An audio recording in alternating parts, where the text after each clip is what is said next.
Voltamos com o Boletim Conexões desse final de semana.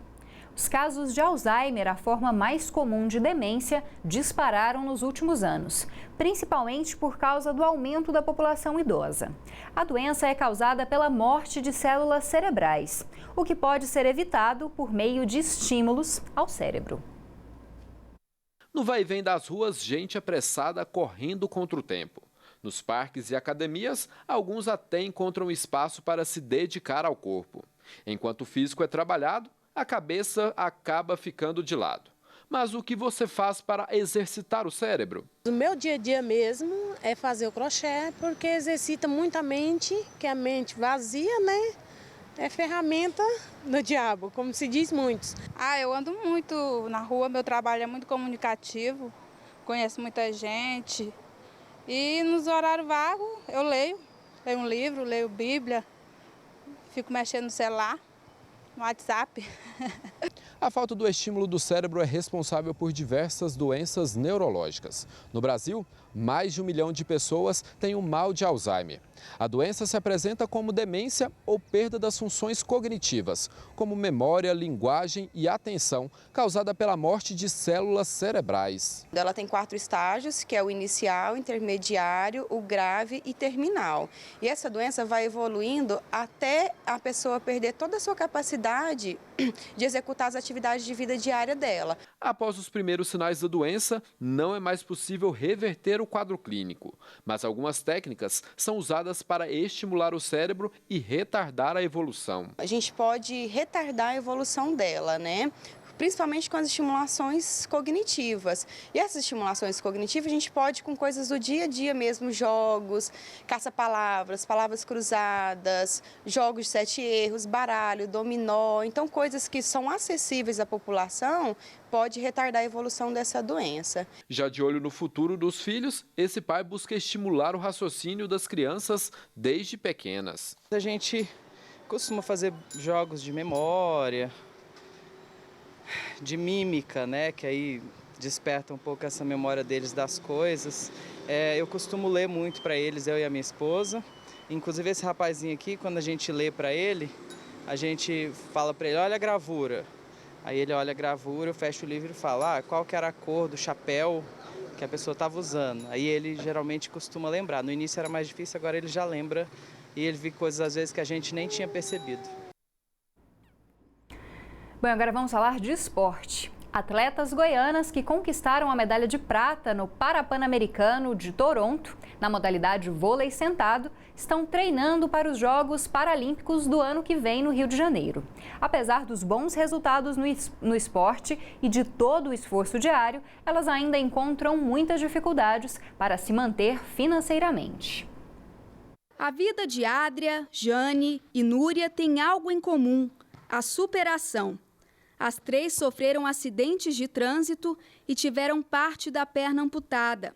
E através do vôlei sentado, elas têm conseguido vitórias. Depois de trazerem a medalha de prata dos Jogos Parapan-Americanos do Canadá, elas treinam por um novo objetivo: os Jogos Olímpicos Rio 2016. Fica aí a batalha, que é conquistar o espaço dentro da equipe, porque a modalidade voleibol sentado, ela já está nos Jogos Paralímpicos do ano que vem, mas as atletas não. Então, assim, tem portas abertas para novas atletas que estão chegando e para as que estão aqui continuar na batalha. O desejo das atletas é fazer parte da seleção brasileira dos Jogos no ano que vem. Por isso, a rotina de treinos é intensa. Elas treinam 5 vezes por semana, 4 horas por dia. Jane acredita que o vôlei sentado precisa de apoio e de novas atletas. Nós temos hoje 5 atletas treinando, no mínimo seria 12. Então, temos a dificuldade de conseguir atletas, deficientes, meninas que têm algum tipo de deficiência física. As atletas conciliam empregos com os treinos para se manter. O técnico acredita que o estado de Goiás precisa de mais programas de apoio ao esporte. Hoje, infelizmente, nem todos os atletas paralímpicos, mesmo aqueles de alto rendimento que compõem a seleção brasileira, que já foram numa Paralimpíada, ainda não conseguem viver exclusivamente do esporte. Então, elas precisam exercer outras atividades, trabalho, para que possam complementar a sua renda. Então, hoje, as atletas foram em Londres, elas têm uma bolsa do governo federal, que ajuda na sua preparação para os treinos, mas a nível de estado, nós aqui em Goiás ainda estamos muito atrás dos outros estados brasileiros. Bom, e agora vamos destacar um trabalho que valoriza a cultura estadual. A Escola de Música e Artes Cênicas da Universidade Federal de Goiás abriga um acervo de registros que guardam parte da memória musical de Goiás.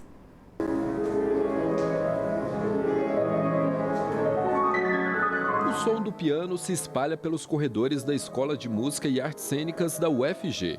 Lugar propício não só para estudar e executar música, mas também para preservar a história musical. Uma das salas da EMAC abriga um acervo que remonta a memórias do século XVIII.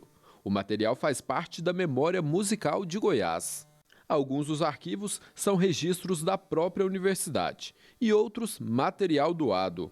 O acervo tem manuscritos musicais, cartas, partituras e fotos que juntam dados de antes da criação da universidade. A motivação foi essa, saber mais, investigar mais sobre a música em Goiás e, ao mesmo tempo, trazer de volta um patrimônio que era da própria escola. Com isso, o laboratório está aberto a aquisições de acervos que sejam, que as famílias não têm interesse mais em ficar com eles, porque é um monte de papel velho, né?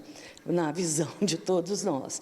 E para que tudo não se perca no tempo, um cuidado especial é tomado na hora de arquivar os escritos.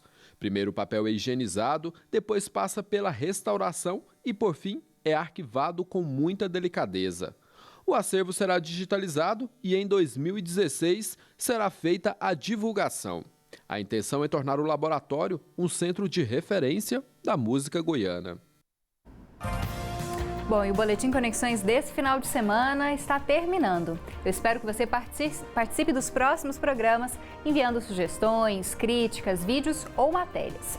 Você pode enviar esse conteúdo para o e-mail jornalismo@tvufg.org.br ou então para o WhatsApp no 9181 1406. Repetindo, 9181 1406. Eu te espero na próxima segunda-feira, às 6h30 da noite.